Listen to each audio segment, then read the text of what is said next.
Ating buksan ang ating mga Bible, mga kapatid. Joshua chapter 1. Basahin lang muna natin ang unang 3 verses.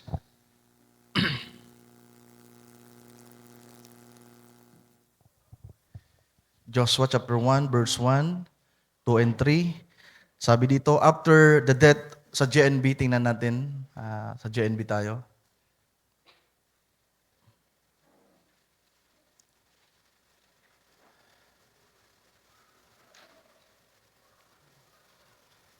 Okay, sabi dito, after the death of the Lord's servant Moses, the Lord spoke to Moses' helper, Joshua, son of Nun. He said, my servant Moses is dead. Get ready now, you and all the people of Israel, and cross the Jordan River into the land that I am giving them. As I told Moses, I have given you and all my people the entire land that you will be marching over. Tayo muling manalangin, mga kapatid.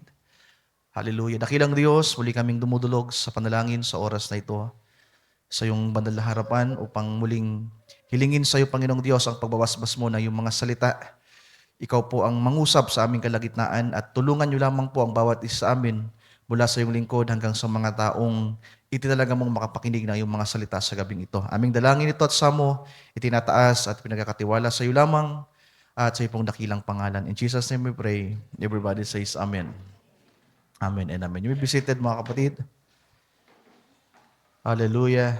So magandang gabi sa inyong lahat sa pangalan ng ating Panginoon. So sa hindi po pagpapakaabala, basahin natin ang buong chapter, kahit hindi ang buong chapter, idagdagan lang natin hanggang verse 11. So ituloy natin yung pagbasa. Sabi sa verse 4, your borders will reach from the desert in the south to the Lebanon mountains in the north, from the great Euphrates River in the east, through the Hittite country to the Mediterranean Sea in the west. Joshua, no one will be able to defeat you as long as you live. I will be with you as I was with Moses. I will always be with you. I will never abandon you. Be determined and confident. Sa KJV yan ay be strong and courageous. So dito sa GNB, sabi dito, be determined and confident. For you will be the leader of these people as they occupy this land, which I promise their ancestors. Just be determined, be confident, and make sure that you obey the whole law that my servant Moses gave you. Do not neglect any part of it, and you will succeed wherever you go. Be sure that the book of the law is always read in your worship. Study it day and night, and make sure that you obey everything written in it. Then you will be prosperous and successful. Remember that I have commanded you to be determined and confident. Do not be afraid or discouraged, for I, the Lord your God, am with you wherever you go. Then Joshua ordered the leaders to go through the camp and say to the people, get some food ready, because in 3 days you are going to cross the Jordan River to occupy the land that the Lord your God is giving you. Ang Diyos magpala sa pagbasa ng kanyang mga salita. Sabihin natin, Amen. Amen. Hallelujah. Ang Diyos naman magpala, mga kapatid. So sa gabing ito, ang nais ko pong i-share sa inyo ay pinamagatan natin na crossover. So 2 bisis nating nabasa yung word na cross. Yan ay nasa verse 2 at nasa verse 11. Sa verse 11, sabi diyan, in 3 days you are going to cross the Jordan River to occupy the lands. Sa verse 2, sabi dito, "My servant Moses is dead. Get ready now. You and all the people of Israel, and cross the Jordan River into the lands." So inulit yung verse 2 sa verse 11, mga kapatid, na mayroong pangakong lupain na ibibigay ang Panginoon. Malimit nating mabasa ang mga talatang ito, malimit itong magamit na konteksto at teksto sa mga pagtuturo at mga pangaral. Pero kagaya ng pag-aaral natin ng Book of Ruth nung nakaraan, ay tila ba kapag binabasa natin ang scripture, mga kapatid, lalong-lalo ang lumang tipan na more on history, ay para bang light na lang, magaan, at hindi ganun kabigat. At para bang yung mga naging karanasan ng mga taong ito ay simple lang at hindi ganun kahirap, na tila ba madali lamang yung kanilang mga pinagdaanan. Pero kung meron mang isang karakter sa Biblia na nagpasan ng mabigat na burden and pressure, mga kapatid, at malaking responsibility, ito ay si Joshua. Sapagkat nakita ni Joshua kung paano gumawa ang Panginoon sa lingkod niyang unang si Moses. Nakita ni Joshua ang lahat from Egypt to wilderness. Nakita niya yung ups and down ni Moses at ng bansang Israel. Everything, nakita niya. Ang mga pagsuway ng mga Hudyo, ang katigasan ng kanilang mga ulo, nakita niya. Isa sa witness si Joshua sa mga bagay na ginawa ng Israel. Pero dumating yung punto, mga kapatid, yung huling part bago ang promised land, which is the River Jordan, si Moses ay namatay at ipinasa ngayon ang responsibility sa kanya. So hindi po yun ganun kadali, mga kapatid. Kaya inulit-ulit ng Panginoon na ikaw ay magpakalakas, ikaw ay magpakatapang. Inulit-ulit ng Panginoon na sinabi niya na hindi kita pababayaan, hindi kita iiwan. 3 beses na pinaalalahanan ng Panginoon si Joshua na magpakalakas at magpakatapang. Alam niyo ba kung bakit, mga kapatid? Hindi yon dahil tila ba pagpapakita na kinakailangang ulit-ulitin ng Diyos yung kanyang salita para tumimo kay Joshua. Kundi nakita ko ngayon na kaya kinakailangang ulit-ulitin ng Panginoon ang bahaging ito ng pag-encourage at pagbibigay ng pag-asa at assurance kay Joshua, sapagkat hindi madali yung gagampanan ni Joshua. Ang verse 2 ay nagsasabi, "My servant Moses is dead." Yung leader nila, yung nanguna sa kanila from Egypt, ay ngayon ay patay na. Sabi diyan, si Joshua ay helper, katuwang ni Moses. Then after 40 years ng kanilang paglalakbay, yung kanilang leader ay namatay. Hopelessness ang makikita natin doon. Discouragement. Sapagkat yung leader na nangunguna, si Moses mismo, ay hindi makakapasok sa promised land. Yung kanyang mga sinabi, yung encouragement na binigay niya sa mga Hudyo, nasaan na? Na siya mismo na nanguna ay nabigo.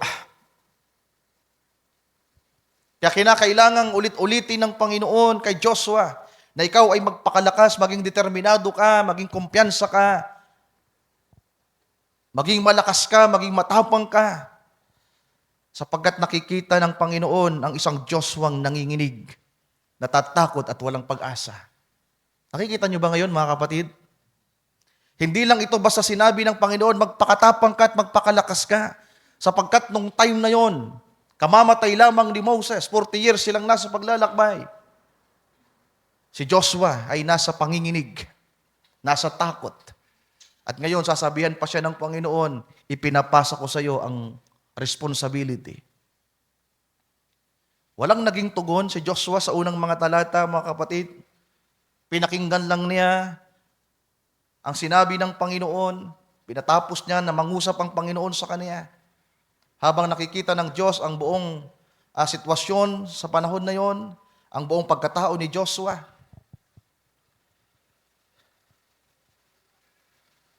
So hindi po madali na gampanin yung ipinagkatiwala ng Diyos sa kanya ngayon. At itong si Joshua, mga kapatid, isa ito sa 12 na naging espiya nung nabubuhay pa si Moses. Nung sila ay nasa ilang ng Paran, ito ay malapit na sa Kanaan.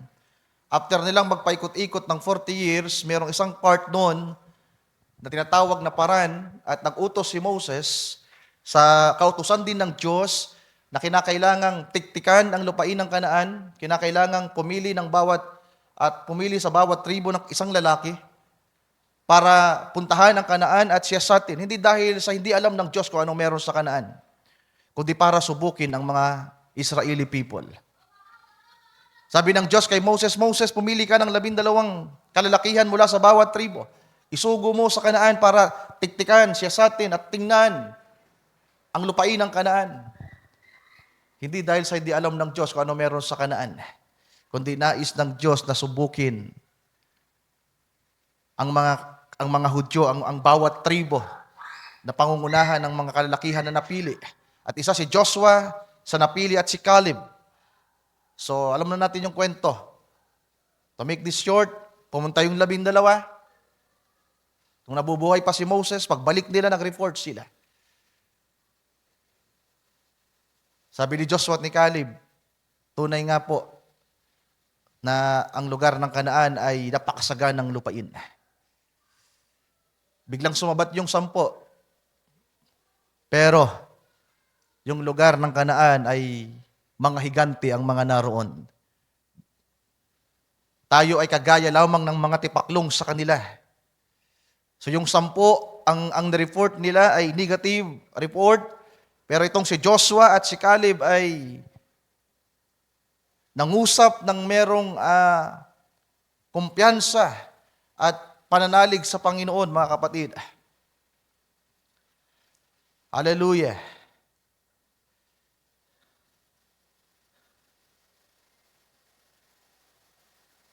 So bago tayo magpatuloy, ano bang ibig sabihin ng crossover?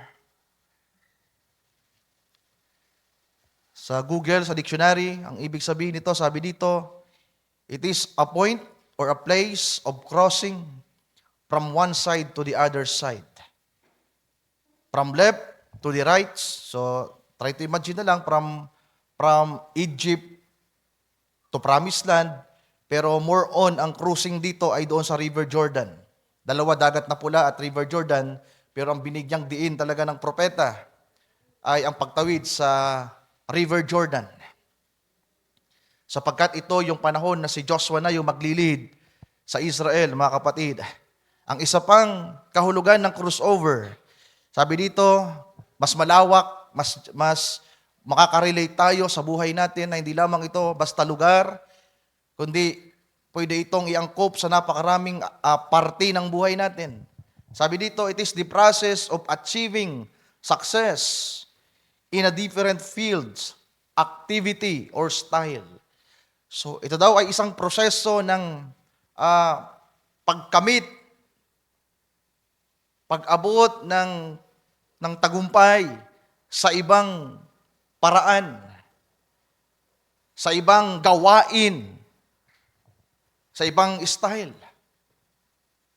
So hindi to from heavenly style, heavenly activity, heavenly field to worldly activity.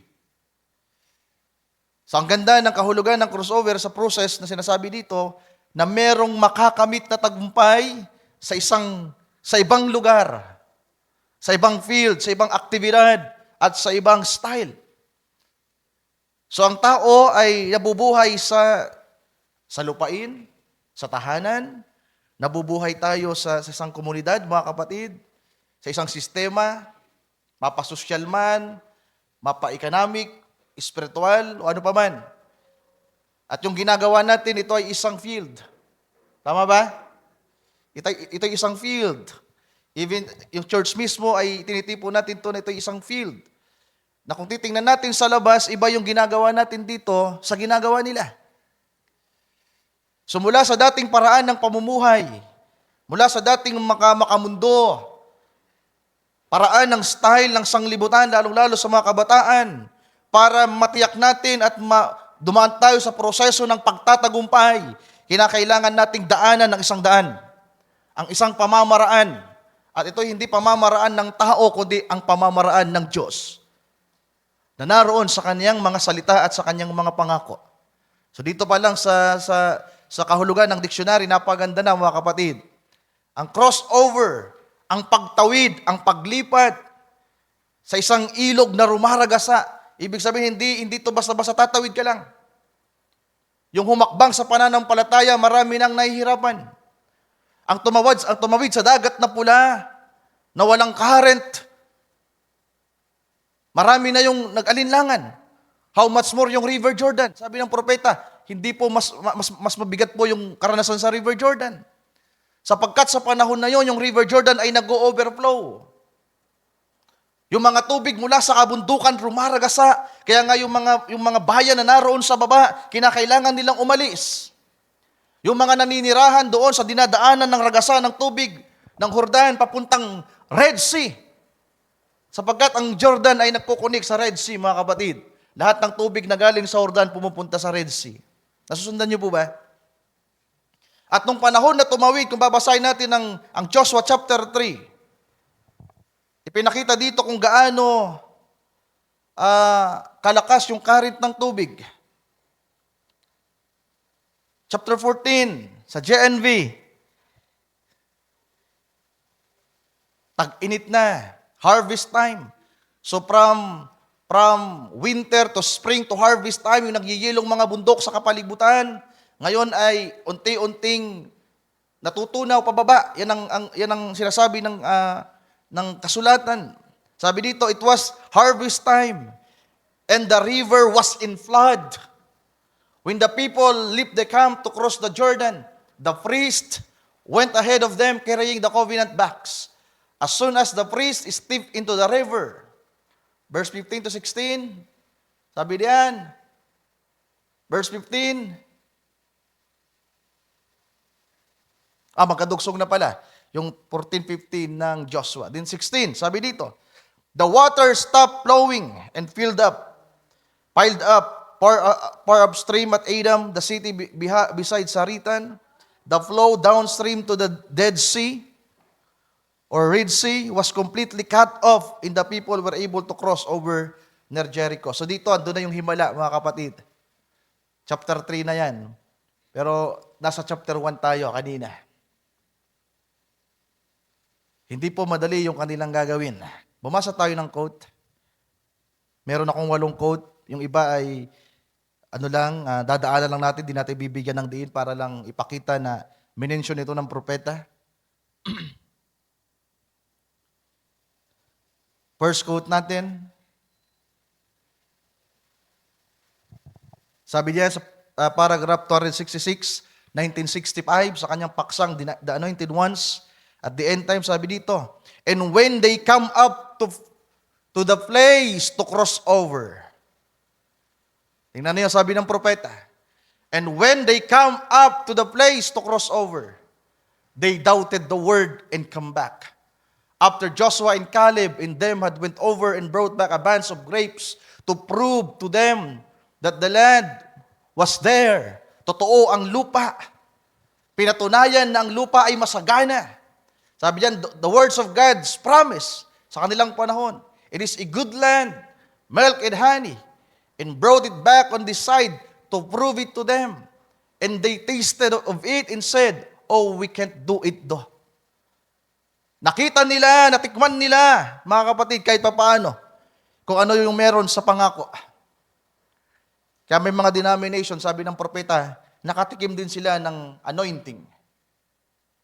May mga nakaranas din ng bautismo ng Espiritu Santo, pero hindi nila mararanasan ng adoption. Natikman din nila. Pero nung kinakailangan ng tumawid sa River Jordan, sabi nila, hindi natin ito makakaya, hindi natin ito magagawa. What happened? Paragraph 267. Anong nangyari? They perished in the wilderness. They stayed right there and organized themselves. So, isa yan sa tumimo pa sa akin, mga kapatid, yung sinabi ng prophet na they stayed right there. Nanatili sila kung ano lang sila. At inorganisan nila ang kanilang buhay.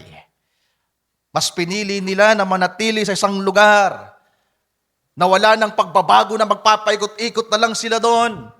Pinili nila na ayusin na lang ang kanilang sarili doon sapagkat iniisip nila na andun na yung kanilang mga pangarap. Iniisip nila na mabubuhay na sila doon. Okay na naroon sila. Pero hindi doon ang pangako ng Diyos, mga kapatid. Kinakailangang mag-move on. Kinakailangang magpatuloy. Kinakailangang tawirin ang pressure ng River Jordan. Pero marami ang nanatili. Di ba? Doon sa ilang, pinili nila na magtolda na lang doon, ayusin ang kanilang sarili, magtayo ng mga bahay doon at doon na lamang manginain. Pero sabi ng kasulatan at ng propeta, lahat ng ito ay na-perish. Lahat sila ay nangabuwal. Sabi dito, and died every one of them. But the ones that went over and brought them back, Joshua and Caleb. Moses was translated. So hindi kasi nakita yung katawan ni Moses. Di ba? Hindi nila alam kung nasaan yung katawan ni Moses. Sinasabi ng propeta na itong si Moses ay na-translated. At pinatunayan niya yan, mga kapatid. Nang i-quote ng propeta yung Luke, yung Mount Transfiguration, si Moses at si Joshua, si Elijah ay magkasama doon sa Mount Hermon nang magbago ng anyo ang ating Panginoong Jesucristo. See? Sabi diyan, a type of the waiting for the church and the resurrection of the Old Testament. New Testament in the raptured body. See, the three there have to keep them trees in line. See, so in the believer and unbeliever. So anong nangyari daw po sa mga Hudyo, mga kapatid? Natakot sila. Mas pinili nilang manatili sa kanilang kalagayan sa ilang na magpaikot-ikot lang. Walang pressure na hinarap, walang ilog ng Jordan na tinawid. Mas pinili nila na manatili sa isang kalagayan, sa isang sitwasyon na wala nang magiging pagbabago sa kanilang buhay. Kung ano meron sa ilang, yun na yun. At hanggang sa mamatay sila, yun na lang sila. Pero lahat ng nakatawid sa ilog ng Jordan, amen, nagkaroon ng pagbabago. Kaasan tayo dito, mga kapatid? Sabi ng propeta, ito'y tipo ng iglesia sa huling mga araw na mararapture mamaya. Dadaanan natin ang rapture na yan. Ang resurrection na yan, ang kamatayan ng tao. Ulitin natin. Nabanggit ko na ito nung nakaraan yung kamatayan. Isa sa pintuan ng langit. Pero sa paksang ito, ang kamatayan, ang rapture, ang resurrection, ay kasama din dito. Alam nyo ba na kauna-unahang binansagan na nakatawid ay si Abraham na kanilang, yung pinanggalingan ng kanilang lineage, mga kapatid. Si Abraham, ipinanganak si Isaac, ipinanganak ni Isaac, galing kay Isaac si Jacob. Din si Jacob ay nagkaroon ng 12 anak, ang 12 tribes. At mula sa 12 tribes ay nagkaroon ng Israel. Din yung Israel dumami sa Egypt. Then from Egypt to Promised Land. Pero meron na pong unang nag-cross ng Jordan. Nag-cross ng Euphrates. At ito ay si Abram, na naging kalaunan ay naging Abraham. Sa Genesis chapter 14, mga kapatid, tinawag si Abraham na Abram the Hebrew. At ang ibig sabihin po ng Hebrew, mga kapatid, ang word na Hebrew means to cross over. Cross over. Kaya nga nung nakaraan na-share ko, may pagkakaiba ang Hebrew, ang Jews, saka ang Israeli people. Siguro susunod, pag-aralan natin na yan. Pero binansagan si Abraham na Hebrew. Nang ibig sabihin ng Hebrew, galing yan sa Gregong salita na every. Na ang kahulugan yan means crossover or pass through. Sabi sa dictionary, today in Israel, we can use the word to talk about, take note for this, moving houses. So may mga kapatid tayo na papalipat-lipat ng bahay. May pagbabago diyan. Minsan may mga nahihirapan na lumipat ng bahay. Pero hindi nagkataon na sinasabi ng dictionary in relation sa crossover, in relation sa buhay ni Abraham na nagpalipat-lipat. Sabi dito, sa kasalukuyang panahon, customary pa rin ito sa Israel, paniniwala pa rin nila ito, at ito'y kanilang inire-relate sa mga taong nagpapalipat-lipat ng bahay. It is word to talk about moving houses, going through some difficulties, crossing the road, crossing over a river. So ang salitang crossover, mga kapatid, ay kahit sa simpleng paraan ng pamumuhay, ay nandoon sa buhay ng mga Israeli hanggang ngayon. May mga taong nasa mahirap daw na kalagayan, kung nais nilang makaalis sa mahirap na kalagayan, kinakailangan nilang magdesisyon. Kinakailangan nilang mag-crossover. Kung tila ba walang nangyayari sa isang tahanan, sa isang lugar, sa isang bayan, na kinaroroonan mo, na tila ba wala ang mga pangako at pagpapala ng Diyos, you need to decide. Merong natawag na crossover from house to house. Hindi nagkataon yan na sinasabi ng dictionary. In relation kay Abraham na kauna-unahang crossover. Na binansagang Abraham, the crossover man. Nakita niyo ba yung buhay ni Ruth, mga kapatid, ni Naomi? From Bethlehem, Judah, they crossed the Jordan River. Pagbalik nila from Moab, they crossed the Jordan River, din nakakaroon ng pagbabago sa buhay nila. At sila lamang na merong kalakasan ng loob na tawirin ang agos ng buhay, ang pressure, mga kapatid, ang makakaranas ng pagbabago. Another quote, meron akong 3 punto, mga kapatid, na bibigyang diin ngayong gabi. Second quote natin, 1963, accepting God's provided way at the end time. So ang gaganda ng mga paksa ng propeta. So pinag-uusapan natin ay paraan. Kinuha natin kanina yung salitang crossover sa dictionary. Sabi doon, ito'y mula sa paraan ng tao patungo sa paraan ng Diyos. Different way, different style. Sabi ng propeta, now Joshua, when he come to the end of the trail, nung andun na siya sa dulo, River Jordan na ang nasa dulo. Ang dulong bahagi ng wilderness ay ang Jordan na kinakailangan na niyang tumawid. No other choice kundi tumawid na sa River Jordan. Sabi ng propeta, watch! Pakinggan nyo yan sa the table kung gaano binibigyang diin niya ng propeta, paano yan binigkas. Sabi diyan, watch! He needed a bridge to cross over Jordan. Kinakailangan ni Joshua ng tulay para makatawid sa Jordan, para makarating sa pangakong lupain. He needed a bridge. Sa palagay nyo, kailangan ba ni Joshua ng bridge, mga kapatid? Sabi ni Sir Bergie, oo, kailangan. Di ba? Kailangan ba ng mga Hudyo ng tulay para makatawid sa River Jordan? He needed a bridge. Pero tingnan natin, nakitaas po. But God's provided way was a power. Kaya ang unang punto natin, God's power, mga kapatid. Gaano kahalaga ang kapangyarihan ng Diyos sa mga taong sumusunod sa Kanya. Nagtitake effect ang kapangyarihan ng Diyos, ang katuparan ng Kanyang mga pangako sa mga mananampalataya na kagaya ni Joshua na determinado, na malakas, na bagamat totoo, naranasan din nating manghina, pero dahil sa salita ng Diyos na inuulit-ulit sa atin, sapagkat alam ng Diyos na mahina tayo, natatakot tayo, may pag-aalinlangan tayo, pero inuulit-ulit niya kanyang mga salita. Inuulit-ulit niya kanyang mga pangako para palakasin tayo. Kaya sa mga natatakot na lumakas, na tumapang, na tumawid, mga mahal kong kapatid, sa paraan ng Diyos, hindi sa paraan ng tao, mararanasan nila ang kapangyarihan ng Diyos. Kaya meron akong subtopic sa number 1 point natin.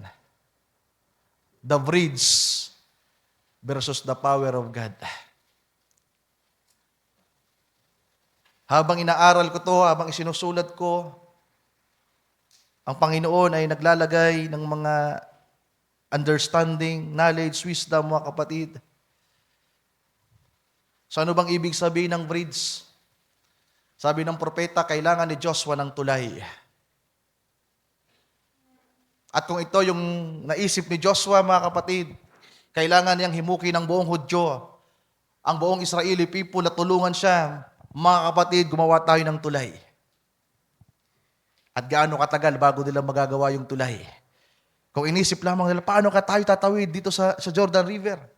Wala na si Moses na humati ng dagat na pula ngayon, mas malakas ang ragasa.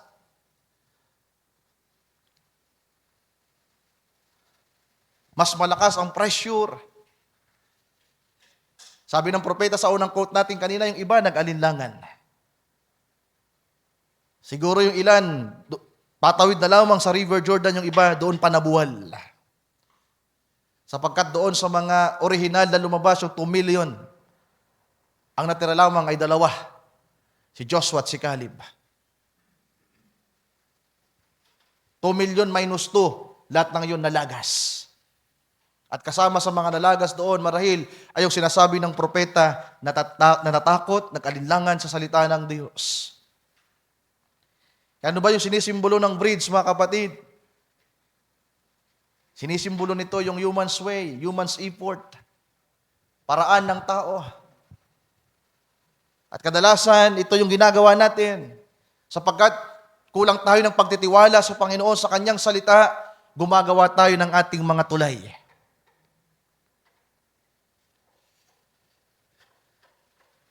Gumagawa tayo ng sarili nating mga paraan para tunguhin ang isang lugar, para tunguhin ang isang karanasan.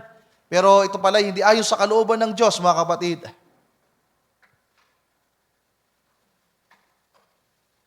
At kadalasan may mga taong gumagawa ng tulay. Nasundan niyo ba yung pagta-typology natin? Sabi ng propeta, kinakailangan ni Joshua ng bridge.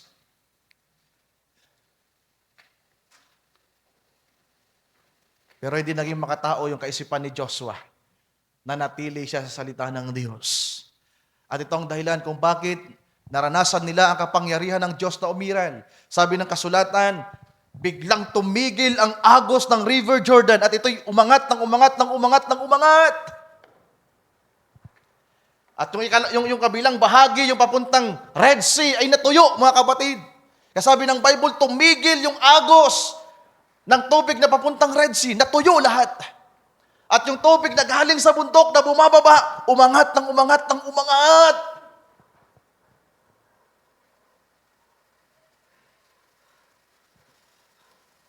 Yan ang kapangyarihan ng Diyos sa mga taong may pagtitiwala sa Kanya. Amen. Hallelujah. Kaya yung yung bagong henerasyon, yung pinangunahan ni Joshua ng mga kalalakihan at kababaihan, sila yung nakaranas ng kapangyarihan ng Diyos, mga kapatid. Nung una marahil, marami sa kanila ay may doubt din kay Joshua. Sabi ng propeta, habang tinitingnan nila si Joshua, nanginginig din sila. Iniisip nila, paano na tayo? Wala na si Moses. Panibagong transisyon ng pangunguna. Isang Joshua na bata pa. Binata. Ngayon papangunahan sila, mga kapatid, papuntang promised land. Kaya yung mga Hudyo, yung mga matanda, nangabuwal, hindi sila nagtiwala kay Moses, hindi nagtiwala kay Joshua. Then sa new generation, na sumama kay Joshua, marahil hindi agad nila naibigay yung kanilang buong tiwala doon sa tao, kay Joshua, at doon sa Diyos ni Joshua.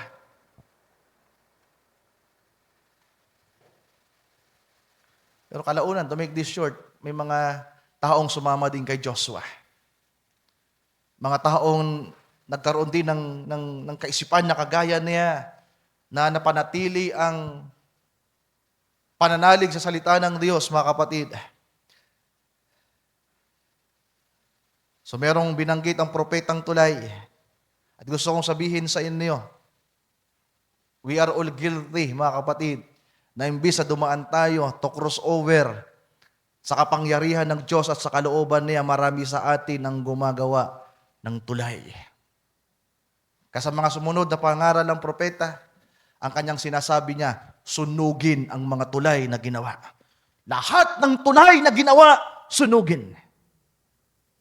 Dahil kadalasan, kahit man po yung pinanggalingan natin, kapag tulay lamang ang ginawa ng tao, mananatili ang tulay. Anumang oras na gusto niyang bumalik sa kanyang pinanggalingan, babalik siya. Pero sa kapangyarihan ng Diyos, siya ang humati ng dagat na pula nang ibalik niya, nangalunod lahat ng mga Hipsyo.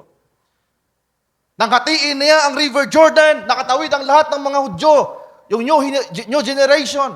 Pero nang ibalik ng Diyos ang tubig, wala nang makakabalik ulit. Pero kung tulay ang ginawa ni Joshua that time, yung mga natakot, pwedeng bumalik ulit. Kasi sa kalagayan natin bilang mga mananampalataya, we are all guilty, mga kapatid, sa paraan ng ating pamumuhay. Na imbis na kalooban ng Diyos ang masunod natin, ang lakaran natin, ang i-cross over natin, para maranasan ang kanyang mga pangako.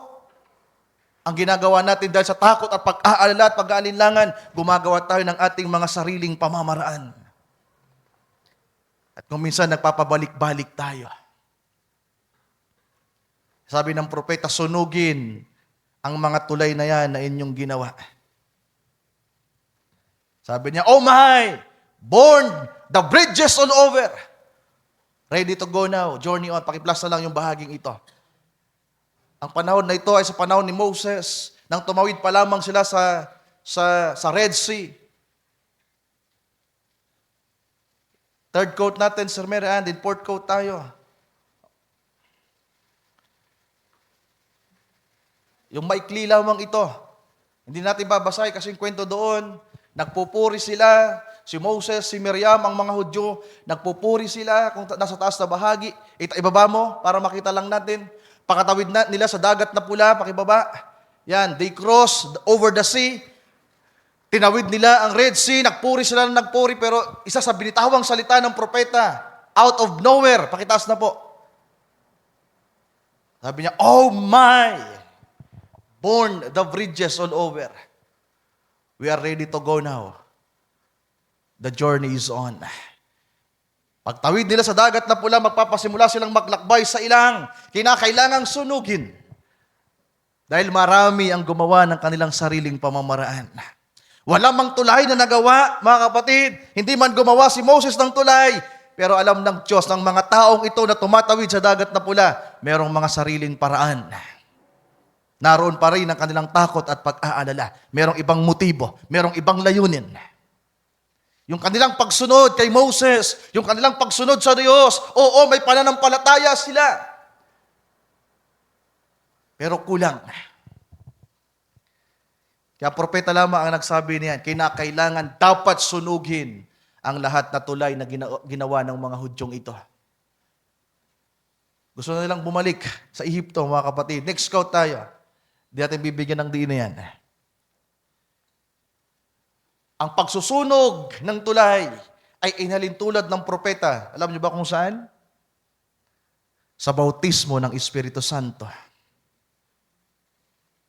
Ang pagsusunog ng tulay, ang sunugin ng tulay, ang putulin, ang nag-uugnay sa atin, sa mundo, sa pinanggalingan natin, ay inalintulad ng propeta sa bautismo ng Espiritu Santo. Kasino sa atin dito, mga mahal kong kapatid, pabalik-balik pa sa mundo? Pabalik-balik pa sa dating style, pamamaraan, pabalik-balik pa sa mga kahinaan, pabalik-balik pa sa mga pagkakamali, mga pagkukulang, mga sariling pamamaraan. Baka mayroong kulang pa sa buhay natin. Kinakailangan natin, kung tayo nakatawid na sa mga pangako ng Diyos, pinangahawakan ng kanyang salita, mayroon tayong dapat sunugin. Sabi ng propeta, and how are we sealed to the kingdom of God? Ephesians 4:30 says, grieve not the Holy Spirit of God, whereby you are sealed until the day of your redemption. Amen. All bridges burnt behind thee. Nakita niyo yung paglalarawan? Paano ba tayo nasiliyuhan? Paano ba tayo naging parte ng kaharian ng Diyos? Sa pamamagitan ng bautismo sa Espiritu Santo. At ang paralel nito, ang katulad nito, na karanasan, sabi diyan, pagsusunog ng lahat ng mga tulay na nasa ating likuran. I hope masundan niyo. It is a saying. Actually, kung isi-search nyo po yan, yung born the bridges, idioms po yan. Saying yan. Na ginamit ng propeta ng paulit-ulit. Pag sinearch nyo, born the bridges, bibigyan kayo ng kahulugan ng dictionary. Sapagkat yan ay isang phrase, yan ay isang saying, yan ay isang idiom. At yan ay ginamit ng propeta. At ang kahulugan ng born the bridges, mga kapatid, tingnan nyo sa inyong mga dictionary mamaya, hindi ngayon. Pag sinabing born the bridges, sabi dito, do something which makes you impossible to return to your earlier state. Gumawa ka ng isang bagay na imposible na babalik ka pa sa dati mong kalagayan. Naintindihan nyo ba? Yan ang ibig sabihin ng born the bridges. Yung kaisipan pala ng propeta, pag sinasabi niyang sunugin ang mga tulay, kinakailangan sabi dito, gumawa ka ng isang bagay na magiging imposible na mahirap na para sa'yo, na balikan ang dati mong sitwasyon. Imposible na mabalikan mo pa yung dating paraan ng pamumuhay mo, kung saan ka dati naglulumagi, kung ano yung mga ginagawa mo. Do something which makes you impossible to return to your earlier state. Your situation, your relationship. Sa mga sitwasyon natin, nagpapabalik-balik tayo. Di ba? Sa relationship, may mga taong paulit-ulit na nasasaktan at nabibigo, pabalik-balik. Sa mga kabataan, sa mga ilan sa atin, na may mga asawa na dumaan sa failure sa relationship, pabalik-balik. Unang karelasyon, pangalawang karelasyon, pangatlong karelasyon, paulit-ulit. Yung dating sitwasyon, paulit ng paulit ng paulit. Kaya sa mga kabataan natin, kung ayaw nyong maranasan, mga kapatid, yung paulit-ulit na sitwasyon at paulit-ulit na kabiguan into relationship, at ahantong kayo sa iba't ibang sitwasyon, meron kayong kinakailangang maranasan. Sunugin ang mga tulay na nagdudugsong sa dati nating kalagayan. Amen. Sa mga may asawa, bilang pamilya, marami tayong mga karanasan, mga kapatid, na naglalagay sa atin sa mga mahirap na sitwasyon, sa mga pangangailangan, yung relationship ng mga mag-asawa, mga magulang sa kanilang mga anak na tila ba hindi masolusyonan yung problema sa pamilya. Yung iringan sa pagitan ng mag-asawa, yung hindi maayos sa relasyon ng mga magulang sa anak at mga anak sa kanilang mga magulang. Maayos, masisira, maayos, masisira, magkakabati, mag-aaway, paulit-ulit. Ibig sabihin, mayroong kulang. Yung bautismo ng Espiritu Santo. Ang pagsusunog ng mga tulay na naging mitya na nag-uugnay sa atin sa mga nakaraan natin.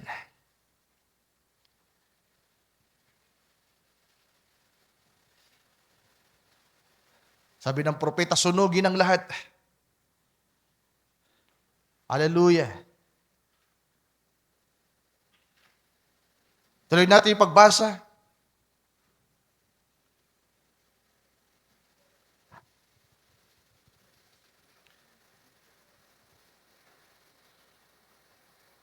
Ibalik mo nga doon sa quote natin, Sir Mary Ann. Simulan natin sa paragraph 180.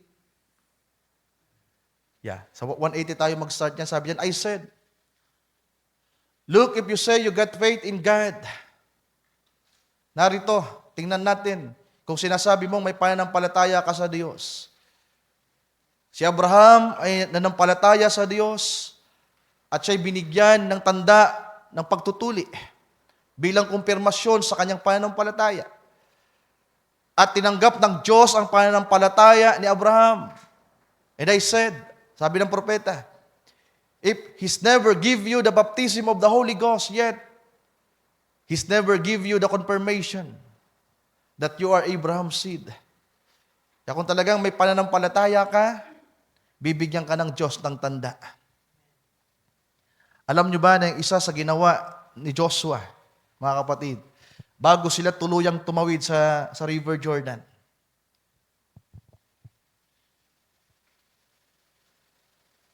pinahanap ng Panginoon si Joshua. Sabi na maghanap kayo ng mga hindi espada eh. Kinakailangan nilang tumawid sa River Jordan sapagkat ang kanilang unang haharapin ay ang pinakamalakas na kalaban nila, ang Jericho. Marami nang nagtangka, according to the history, maraming nagtangka na lupigin sa kupin ng Jericho pero walang nanaig, mga kapatid.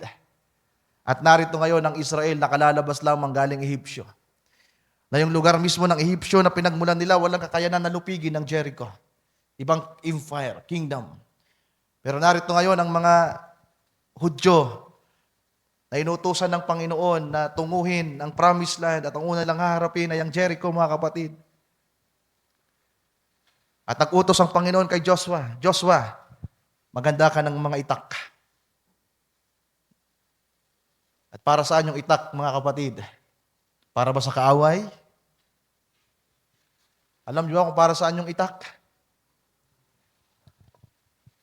Para sa kanilang sarili. Umagaw ng pansin ito sa akin. Yung itak na pinahanda ng Diyos kay Joshua, ang tatarakan sila mismo.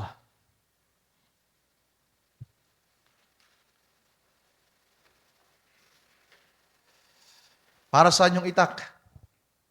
Tanda at kumpirmasyon na tinanggap ng Diyos ang kanilang pananampalataya, yung circumcision. Lahat ng mga kalalakihan na handa na sa pakikipagbaka, sapagkat lahat ng mga kababaihan, mga kapatid, lahat ng mga bata at kababaihan ay inutusan na manatili lamang doon sa isang ibayo. Ang pupunta lamang at ang tatawid lamang na una sa River Jordan ay mga kalalakihan. Pero kinakailangan lahat ng lalaking tatawid, taglay ang circumcision. Ako ilalarawan pa natin ng itak, bagamat hindi ito espada na naglarawan ng salita ng Diyos, pero ang itak at espada ay same.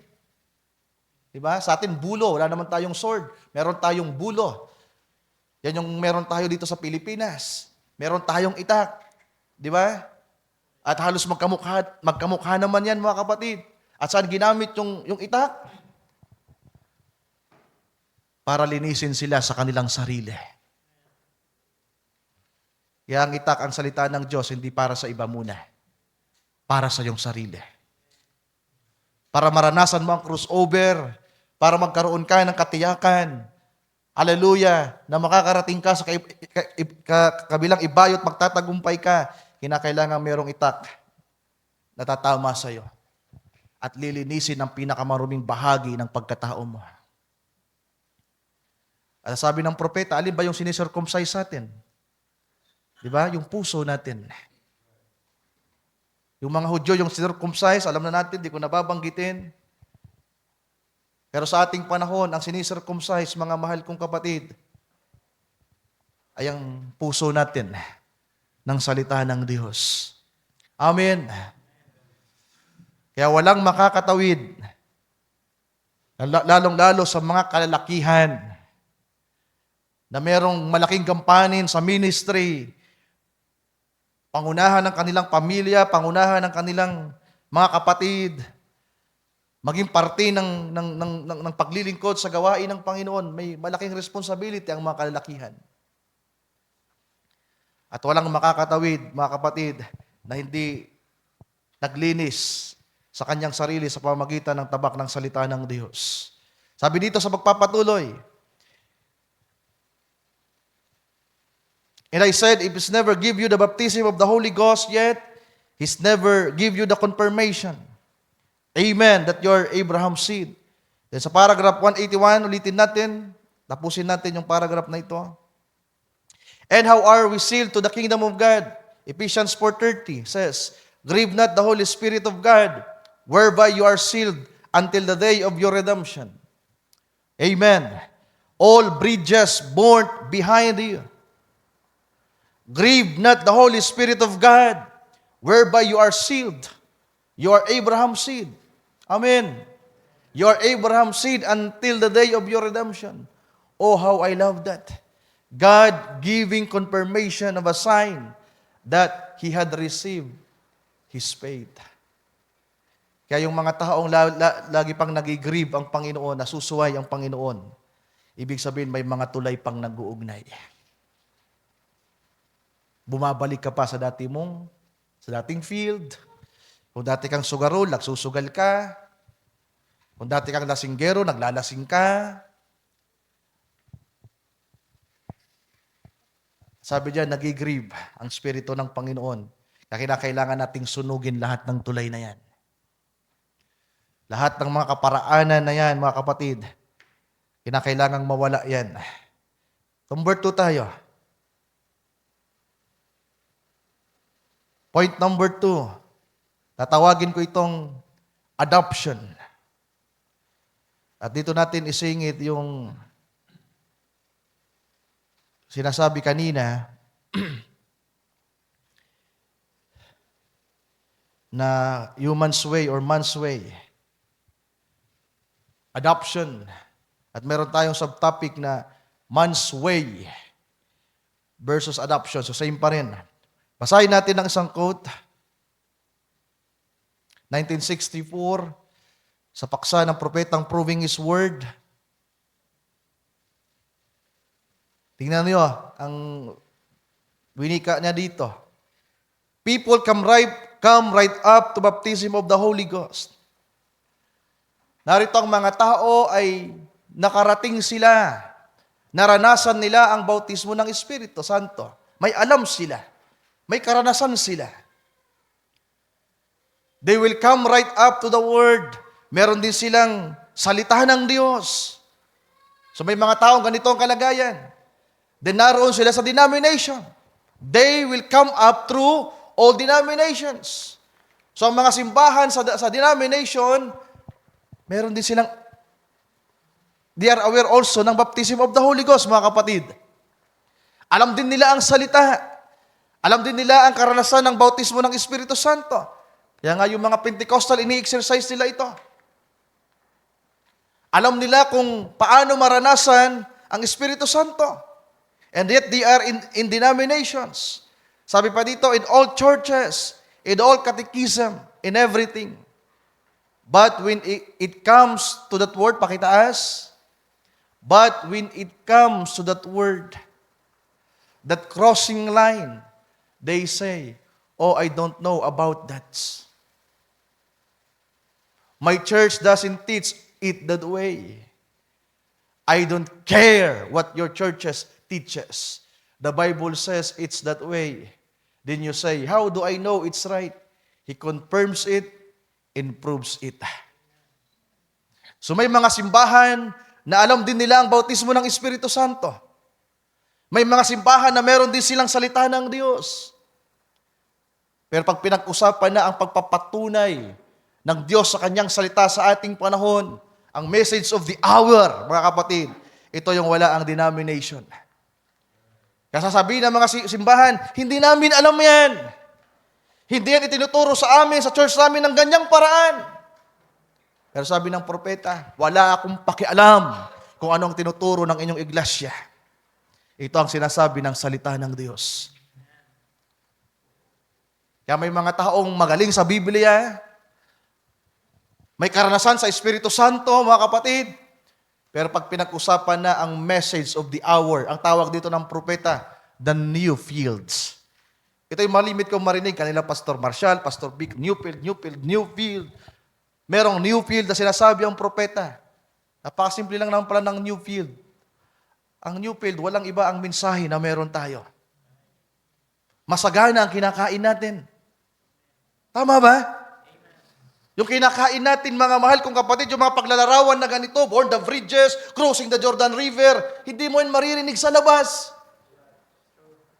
Yung nobya ni Kristo na inalintulad sa mga Hudyo na ganito, ganyan. Nandito lang yan sa mensahe. Hallelujah! May mga tao na magaling sa Biblia, inabot din nila ang salita ng Diyos, naranasan ang mga karanasan ng Espiritu Santo, ang mga kaloob, nagpagaling, gumawa ng himala. Sabi pa ng Matthew chapter 7, ang mga taong ito'y may kapangyarihan din, mga kapatid. Pero pag pinag-usapan ng adoption, ang positioning, ang pagkilala ng Panginoon, marami ang mabibigo dito. Tuloy natin yung pagbasa. Now the Bible in that day said, there's a good land over there. Sa panahon daw na yon, ang Biblia nagsasabi, merong mabuting lupain sa parting yon. And it's just full of milk and honey, and pine grapes and pomegranates. And oh, it's a beautiful place. Well, they said, nga narito sasabihin nila, now some of you sleep over and take a look at it and come back so we can console these people. Sasabihin ng iba, sige, kayo na lang muna pumaroon. Puntahan niyo, tingnan niyo, at bumalik kayo at kami na munang bala sa mga taong ito. Pero meron namang magsasabi, we're going to cross over right away now. If you all just believe it, well away they went. Paragraph 132, and there they come back. Yung dalawa, nandito na si Joshua, si Caleb, sabi dito, the two of them, just shouting, well, praise God, we seen it, we seen it. Oh, it's wonderful. There's nothing like it. The rest of the 10 standing around saying, oh, no, we can't do it. How many went over? Them two. That's right, them two. Because they know that God would prove His word, right? Notice, no swelling Jordan, no sir, no flooded banks of Jordan, or no giants of Canaan could stop them. God proved His word to be so. He took them right into the land. Sino? Yung dalawa lang. Doon sa mga orihinal na pinalabas ng Panginoon, mga kapatid, yung 10 ay nagre-representa ng mga tribo, pero doon sa tribo ni Joshua at ni Caleb, wala rin naniwala sa kanya o sa kanila. Si Joshua galing sa isang tribo, si Caleb galing sa isang tribo. Yung 10 tribo na pinagmula ng 10 espiya na negatibong na-report na paniwala agad. Yung kanilang mga katribo. Pero nakakalungkot, yung tribong pinagmulan mismo ni Joshua at Caleb, walang naniwala sa kanila. All of them perish. Ang nakikita nila, mga pagsubok, ang nakikita nila, mga bagay na imposible. Ang naroon ay mga higante. Pero salamat mga kapatid, merong Joshua at Caleb na merong karanasan sa Diyos, pinalakas ng Panginoon, paulit-ulit na in-encourage ng kanyang salita. Ano sabi sa paragraph 133?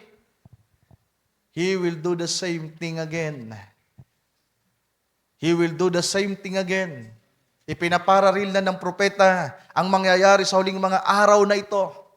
Kung ano yung nangyari sa panahon ni Joshua, yung pagtawid nila, mga kapatid, sa Jordan River, sabi ng propeta, gagawin ito ulit ng Diyos ngayon. Walang mang literal na ilog ng Jordan, pero ang ilog ng Jordan ay nandyan lang. Ibig sabihin yan yung mga bagay na pumipigil para angkinin mo ang mga pangako ng Diyos. Ang ilog ng Jordan, mga kapatid, ay mga paraan ng tao, mga bagay na nandyan sa paligid, sa kapaligiran natin. Pwedeng salita yan ng tao, salita ng nanay mo, salita ng tatay mo, salita ng mga tao sa labas, mga bagay na meron ka na nagdadala sa iyo ng, sabihin natin, takot ka. Nagdadala sa iyo sa ibang lugar. Takot ka na natangayin ng agos. Hindi mo magawang manindigan sapagkat naroon ang pag-aalinlangan. Sabi ng propeta, He will do the same thing again. Yes, sir, in the promises of today. He proves His word regardless. He proves His word. Amen. Patutunayan ng Diyos ang kaniyang salita. Kaya ang tanong dito, mga mahal kong kapatid, napatunayan na ba natin sa ating mga sarili? Marami na tayong tinawid na ilog. Marami na tayong si Abraham, tinawid niya ang Euphrates River according sa history. Tinawid ni Abraham ang Red Sea. At pabalik-balik siya. Tinawid ni Abraham ang Jordan River. At tayo, marami na rin tayong tinawid. Pero kung meron mang pinakapinali na dapat tawirin ang mga anak ng Diyos na wala ng balikan, ito ay ang Jordan, mga kapatid. At ang representation nito, nandito. Ang oras hindi magpapahintulot. Ano ang meron sa pagtawid ng Jordan?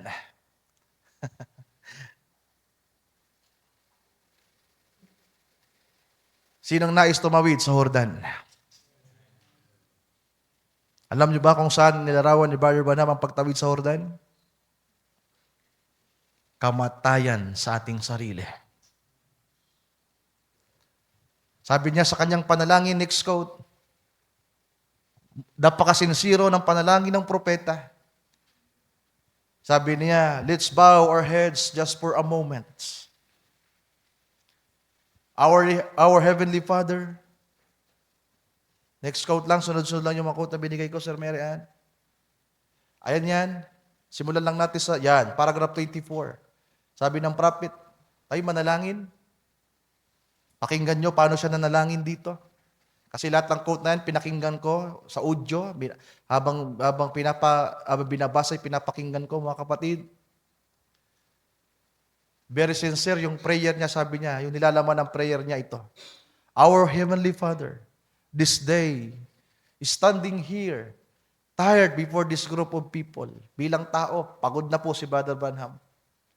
Physically, meron din siya mga pinagdaraanan, nagkakamali din siya, nagkukulang din siya, pagod na siya. Sabi niya, standing here tired before this group of people and weary, and my lips aching and hurting, and pushing and fooling. O Christ, someday, let thy servant depart in peace, so we can cross over the river. I trust that you will give me rest at the other side. Ang unang tinutukoy niya dito, pisikal na kamatayan.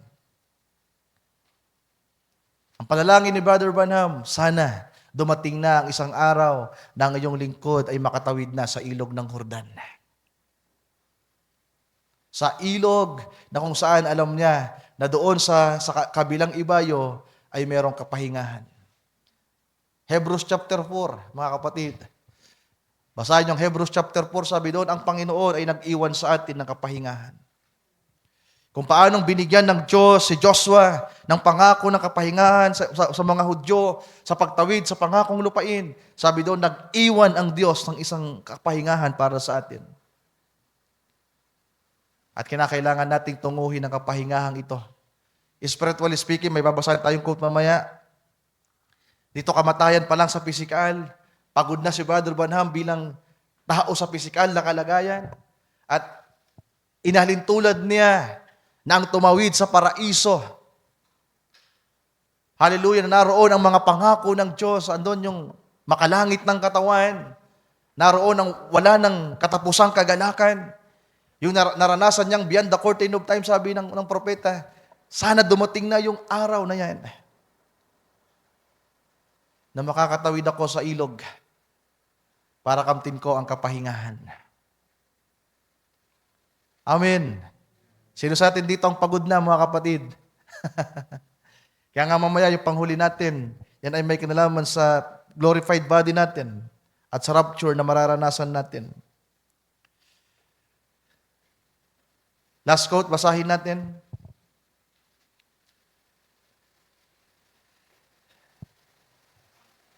Sabi niya sa paragraph 62, tonight, friends, we have worries and trials.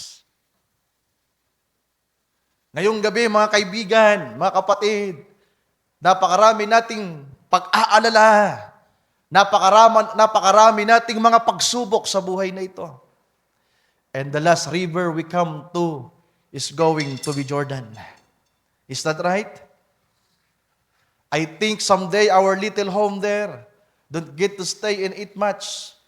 My wife's almost a stranger to me. My baby one time, when I was coming in, didn't even know me. Was scared of me. I changed. I lost my hair, physical pa rin, and everything else. And my shoulder was stooped. Wasn't her daddy, I thought, oh God, but I'm on the battlefield. Yung anak daw ni Brother Branham, di na siya kilala dahil matanda na siya. Yung buhok niya lagas na, yung kanyang shoulder ay talagang wala na, weary na. Hindi na siya ma-recognize minsan ng kanyang asawa sa katandaan. Pero sabi niya, Panginoong Diyos, ako ay nasa pagkikipaglaban pa rin. Hallelujah. Some of these days, these mornings, I'm coming down towards his floating muddy. That's right. I'm going to raise both hands and scream to the top of my voice, give way, Jordan. I'm going to cross over. Amen. And we are going over, for we have the promise. In my Father's house is many mansions. If it wasn't so, I would have told you, I'm going to prepare a place for you and come again to receive you unto myself. Some of these mornings, we're going to cross over, aren't we? Sabi ng propeta, ang kinakailangang huling tatawirin natin ay ang ilog ng Jordan. Part 2 tayo nito. Hindi natin matatapos, mga kapatid. Kasi tutungo pa tayo sa Jericho. Papasok sila sa Jericho, papasok sila sa Ai. Sa Ai. Pero sabi ng propeta, kung meron mang dapat na tawirin ang mga mananampalataya sa paghahalin tulad sa ating panahon, ang huling tatawirin natin ay ang hilog ng Jordan. At ang sinisimbolo nito ay kamatayan. Physically and spiritually. Physical type is spiritual. Sa pagod ng katawan ng propeta, gusto niya magpahinga. At para tawirin at makarating doon, Jordan ang kanyang dadaanan. Ibig sabihin, kamatayan. So, di natin maaabot ang pinakamahalagang punto na meron tayong Joshua ngayon sa ating panahon. So, maybe next Wednesday, ang topic natin, yung continuation nito, ang bibigyan natin ng pansin ay ang kapitan ng mga hukbo na nangunguna sa atin ngayon. Dilit iba ang ating Panginoong Jesucristo. Meron tayong Joshua. Hebrews chapter 4, dadaanan natin yan, mga kapatid. Hallelujah. So, merong pattern na pinakita ng ating Panginoon, mga kapatid. Merong tinawid ang ating Panginoong Jesucristo. Ang River Jordan, hindi man siya totally dumaan, pero dinaanan niya ang River Jordan nang siya ay magpabautismo kay Juan Bautista. Pero bukod pa sa River Jordan, ang Hades, ang kamatayan, ay tinawid ng ating Panginoong Jesucristo. Ang kamatayan patungo sa buhay. Ang liwanag patungo sa, ang kadiliman patungo sa liwanag.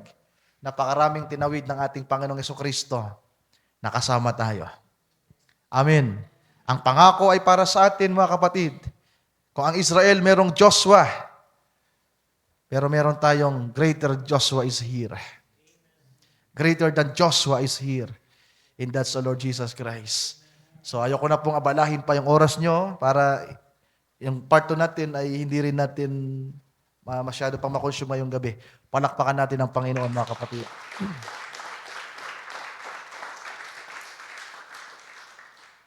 Tayo lahat ay magsitayo sa oras na ito.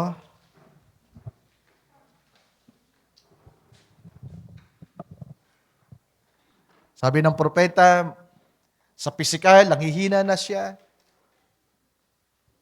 Marami sa atin ang merong karamdaman, mga kapatid. Alam nyo, habang ini-imagine ko yung mga Hudyo na patungong promised land, kung may imagine nyo lang yung kanilang mga itsura, ano-ano kaya yung reaction nila habang tinatawid nila at nilalakbay ang lugar patungong pangakong lupain. Dumadaan din sila sa mga pag-aalala, pag-aalinlangan, takot. Pero sa biyaya ng Diyos, hallelujah, nagpatuloy sila. Pero may pagkakataon na sinabi ni Joshua sa mga Hudyo. Miniting niya ang mga Hudyo, mga kapatid. Sabi ni Joshua, kung sa Diyos kayo, sa Diyos kayo. Kung susunod kayo sa Diyos, sumunod kayo sa Diyos. Kung hindi, hindi. Pero tinayak niya, sabi niya, Joshua said, as for me and my house, as for me in my house, we will serve the Lord. And try to apply that to the Lord Jesus Christ. As for me in my church, we will serve God the Father in spirit and in truth. Sa mga predestinadong nobya ni Kristo, magko-crossover tayo. From mortality to immortality, from corruption to into corruption, from this blessed to glorified body, mga kapatid. Hallelujah, sa tulong ng ating Panginoong Jesucristo sa kanyang pangunguna. Hallelujah. Tayo manalangin, yuko natin ang ating mga ulo. Dakilang Diyos, maraming salamat po, Panginoon, sa gabing ito, sa mga salita niyong pinag-aralan namin ngayong gabi, sa mga bahagi ng pangaral na yung inihatid sa amin sa gabing ito. Dakilang Diyos, maraming salamat. Muling nagkaroon ng pagpapaalaala sa amin, pagtitipo sa kung ano ang nangyari sa iyong bayang Israel. Mga libong taon na po ang nakalipas, O Diyos. Salamat sapagkat patuloy niyo kaming pinapaalalahanan na kung paanong paulit-ulit niyong pinalalahanan si Joshua na magpakalakas at magpakatapang. At ipinahayag mo po, O Diyos, ang iyong mga pangako na yung tinuran kay Moses, ay gayon yun din po sa amin. Ito'y paulit-ulit na ipinapahayag, Panginoong Diyos, at ipinapaalala. Salamat sa mga salita niyo, Panginoong Diyos. Dalangin ko po na ikaw ang patuloy na maglagay nito, maghimlay nito sa puso ng bawat isa, na magsilbing kalakasan ng bawat isa sa amin sa bawat araw na lumilipas. Sapagkat ang iyong mga salita ay kagaya ng pagkain na kailangan namin, Panginoong Diyos, habang naghihintay sa mga pangako mo sa limang araw na ito, habang kami ay nasa paglalakbay sa pananampalataya. Kailangan namin, Panginoon, ang iyong mga salita. At salamat sa mga salita niyo na patuloy niyong ibinabahagi at pinagkakaloob sa bawat isa amin. Maraming salamat po. Kayo na pong bahala sa bawat isa amin. Kayo pong patuloy na mag-ingat sa bawat isa, patuloy na magpala, patuloy na magpalago, Panginoong Diyos, sa bawat isa amin. Sa iyo ko po pinagkakatiwala ang lahat, Lord. And we bring back to you all the glory and honor and praise, and we ask all these things in prayer. In the mighty name of you, our Lord and Savior, Jesus Christ. Everybody says Amen.